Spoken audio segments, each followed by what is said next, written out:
Rahim. Assalamu alaikum. A 52-year-old woman come to the office due to intermittent right upper quadrant pain and nausea. The patient has a history of obesity and gallstone for which she underwent elective cholecystectomy a year ago. The pain is located in the right subcostal area and generally lasts 30 to 60 minutes. The patient recalls that she had similar episode before the surgery. Laboratory result after one of the episode are as follows.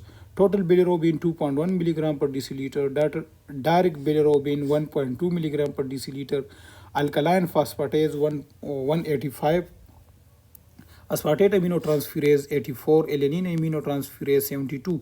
Abdominal ultrasound examination revealed mild dilation of the common bile duct. The pancreas is visualized and appear normal. Which of the following is the best next step in management of this patient? So this patient is a 52-year-old woman. She came to the office due to intermittent right upper quadrant pain and nausea. The patient has a history of obesity and gallstone for which she underwent cholecystectomy a year ago. The pain is located in the right subcostal area and generally lasts 30 to 60 minutes.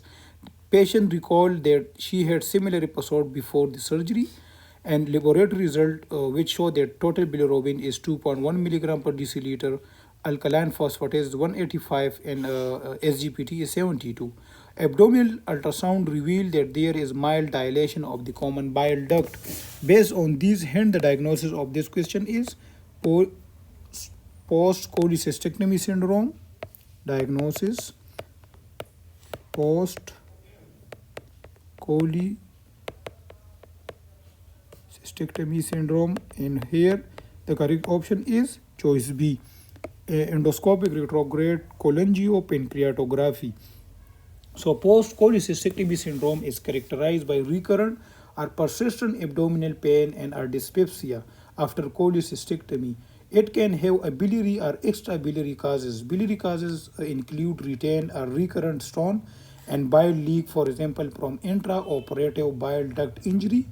If a bile source is suspected, for example, elevated liver function test, dilated common bile duct, imaging to visualize the biliary tree, for example, endoscopic retrograde cholangiopancreatography is recommended, which can confirm the diagnosis and guide therapy. Treatment is directed at the underlying causes identified. Come to the incorrect one. Choice A, antimicrobial antibody test. So antimicrobial antibodies are usually detected in primary biliary cholangitis.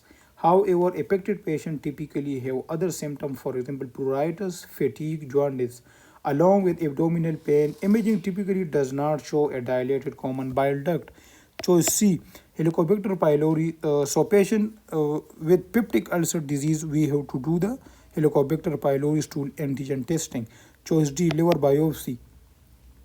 So if this patient does not provide a definite diagnosis, then this patient may eventually require liver biopsy if ERCP and other studies are unremarkable, but the liver biopsy is not the best next step in this patient.